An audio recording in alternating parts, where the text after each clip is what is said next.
గొర్రెల పథకము ఎన్ని గొర్రెలు ఇచ్చిండ్రో ఎన్ని గొర్రెలు ఉన్నాయో ఇవాళ మొత్తం లెక్కలు తేలినాయి.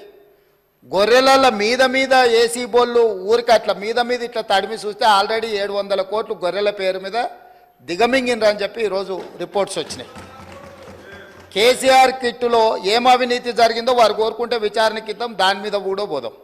ఇదే కాకుండా గొప్ప పథకం అని చెప్పిన బతుకమ్మ చీరలలో జరిగిన అవినీతి మీద కూడా బతుకమ్మ చీరలు చేనేత కార్మికులకు పని కల్పిస్తున్నాం అని చెప్పి సూరత్ వెళ్ళి కిలోల కింద చీరలు తీసుకొచ్చి ఆడబిడ్డల్ని మభ్యపెడితే ఆడబిడ్డలే బయటకు వచ్చి తగులబెట్టిర్రు.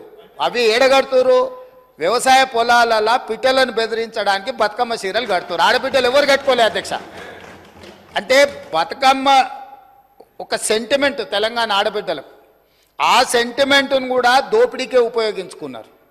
గొర్రెలు మా యాదవ్ సోదరులు అమాయకులు, మంచోళ్ళు, నమ్మితే ప్రాణం ఇచ్చేటోళ్ళు మా కుర్మ యాదవ్ సోదరులను అడ్డం పెట్టుకొని వందలాది కోట్ల రూపాయలు కొల్లగొట్టి మింగుతే ఇవాళ వాళ్ళ పంపకాలలో పంచాయతీలు వస్తే పోలీస్ స్టేషన్లో వాళ్ళే ఫిర్యాదు చేసుకుంటే ఆ కేసు ఏసీబీ విచారణకు తీసుకుంటే ఇవాళ ఇప్పటికే మీదనే 700 కోట్ల రూపాయలు వచ్చినాయన్నారు. ఇప్పుడు ఈడోళ్ళు వచ్చి కూర్చున్నారు.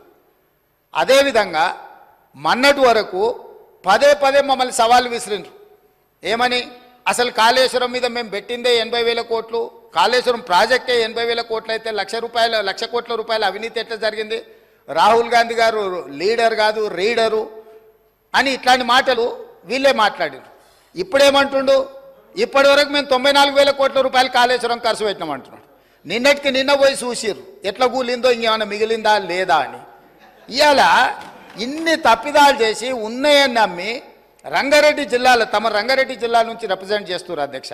మా మల్రెడ్డి రంగారెడ్డి గారు ఎప్పుడు మొత్తుకుంటుంటారు, అన్నీ మా భూములు అమ్ముకున్నారు, కనీసం మాకు రోడ్లు కూడా వేయలేదు, మా డ్రైనేజ్కి కనీసం మురికి కాలువలు కట్టుకోనికి కూడా నిధులు ఇవ్వలేదు, మా కాలేజీలు కూడా కట్టుకోవడానికి నిధులు ఇవ్వలేదని మా మల్రెడ్డి రంగారెడ్డి గారు అంటుంటారు.